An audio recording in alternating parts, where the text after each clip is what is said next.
What's up with the APA? It's your boy Al. You already know, the APA, coming through with another video. So solid content for your mind, your soul. You already know. And as always, man, you guys already know what my video's about, man. Kicking that shit for the youngsters, man. Hopefully they can stay out the system, right? And even our reoffenders, honestly. Shit, because that's what I was for a long time. So, man, as you can tell by the good old capture, man, that thumbnail. Part 2 to my reaction on homie from Through the Wire, man. So Wimpy, man, Wimpy, my homie Wimpy. Well, I mean, obviously, man, the neighborhood I grew up in, you guys already know that I'm not actively out there gangbanging and shit like that. I think it's a dead end, you know. I did it for a very long time. In many cases, too good, right? You guys already know my story. Spent 15 years in there, straight. And then years before that, in and out of the system. So, you know, pretty much institutionalized. And, but being institutionalized, I feel like people, of course, you have to do enough time.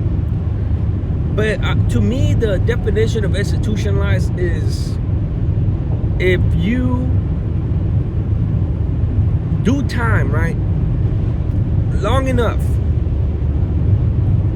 you'll start getting used to it.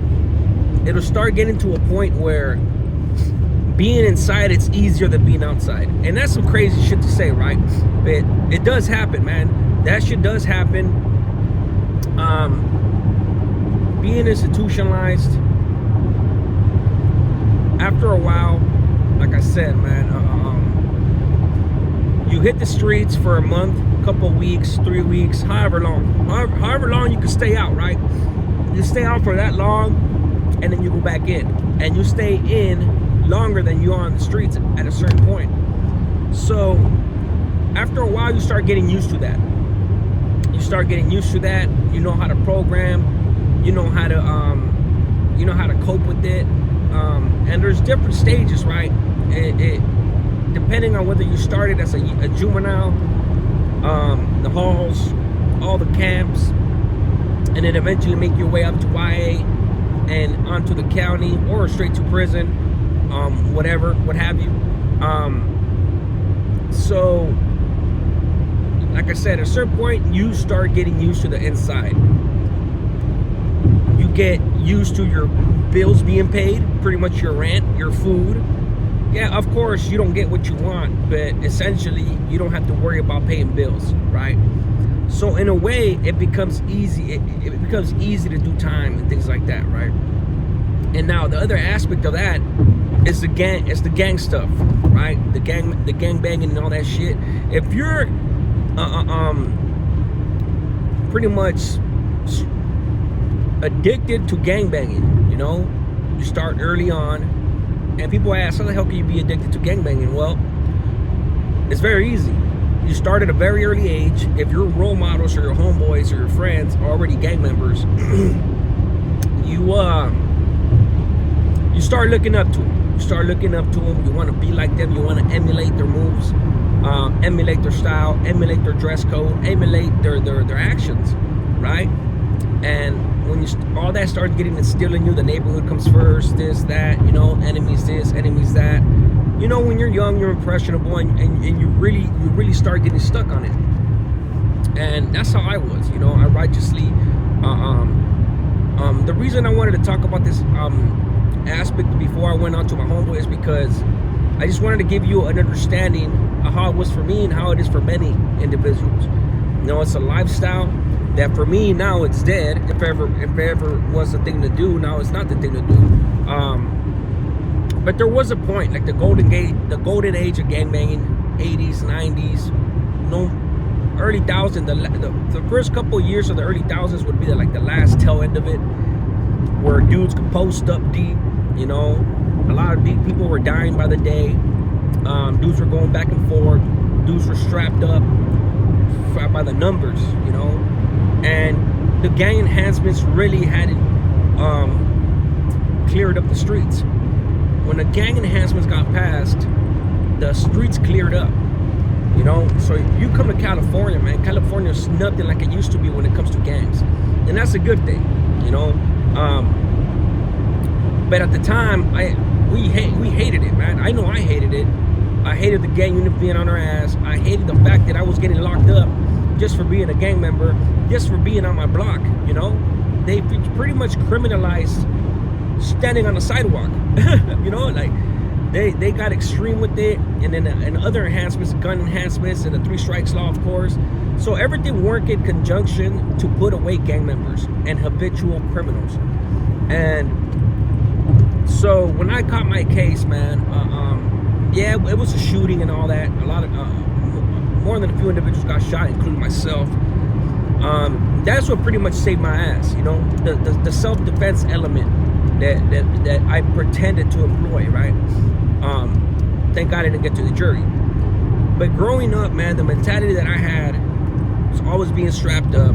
These dudes come looking for us, we go looking for them. We go hunting, they come back, and things like that. And then you had certain homies of caliber in the neighborhood that had been in and out for years. Career criminals, institutionalized themselves. Couldn't wait to go back to the neighborhood the first day they got out, just like me. And as soon as you get there, 9 times out of 10, ain't nothing going on. But sometimes there is some shit going on. You got some hood rats, some girls, whatever. You know, the drugs that come with it. You know, the addiction, the scene, the little hood fame you get because all the girls want to mess with you.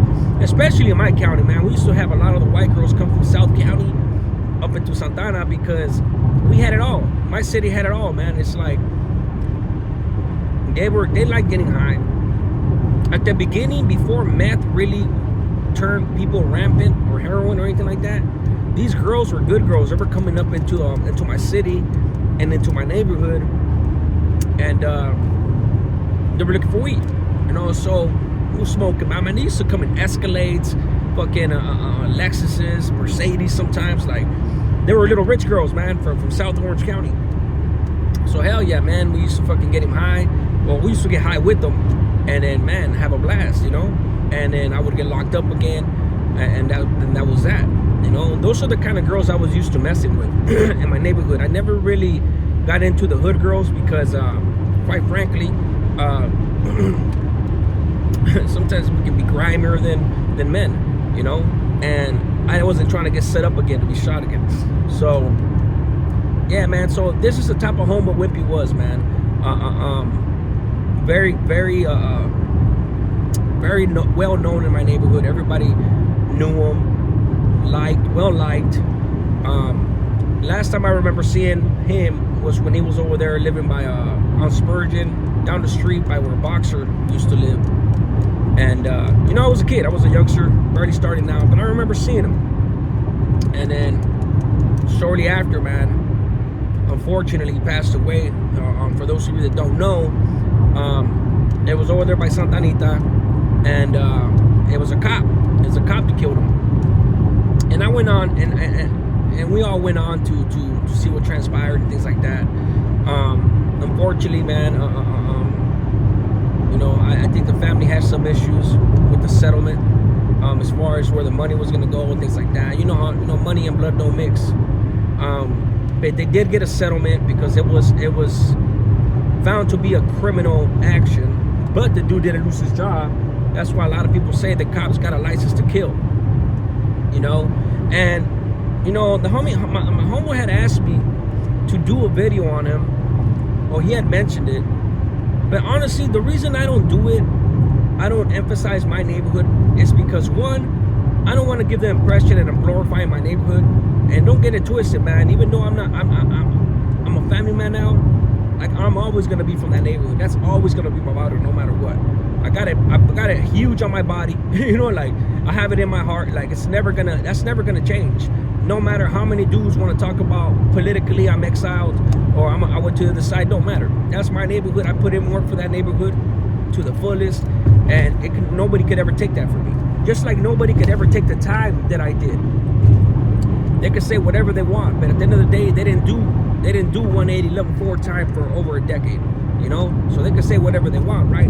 But the reason why I hold my career to heart is because for 13 and a half years, I was on the active side, and then the last year and a half I wasn't, right? But even that year and a half where I wasn't, I got to get a taste of one prison yard on the 180 on the non-active side, and I seen more action on that fucking yard in that year and a half than most dudes doing time would see their whole term. You know, unfortunately for me, I seen a lot of fucking action in my 13 and a half years, especially before the hunger strikes. But that's just how that's just how God wanted it for me. That's just how the gods wanted it for me, or whatever, destiny. You know, I did a lot of shoot terms, even though I wasn't a lifer. I've been to more than a few fucking riots, more than a few times my door cracked open. So man, unfortunately for me, and fortunately, I was able to experience something so severe that, you know, it changed me. It changed me to the better, you know. And now I hold it dear, so that I could impress on the youngsters that that's not the type of shit no more, man. Like that type of thugginess is always gonna exist, no matter what. But now, what really matters is for what reasons, right? What reasons are you gonna risk doing time? I already know I could stab the shit out of somebody if I really wanted to. I already know I could shoot somebody, kill somebody. I've done it before, you know. But what is it worth it for a street that you don't own? A type of environment, where you have no control over your freedom. Cops could just come and snatch you up just for being a gang member, let alone the laws that you're breaking aside from those laws, right? But that's the type of career criminal WIMPY was, man. By the time that he died, he was 28 years old, on parole, on the run. Certainly had a power warrant out for his arrest.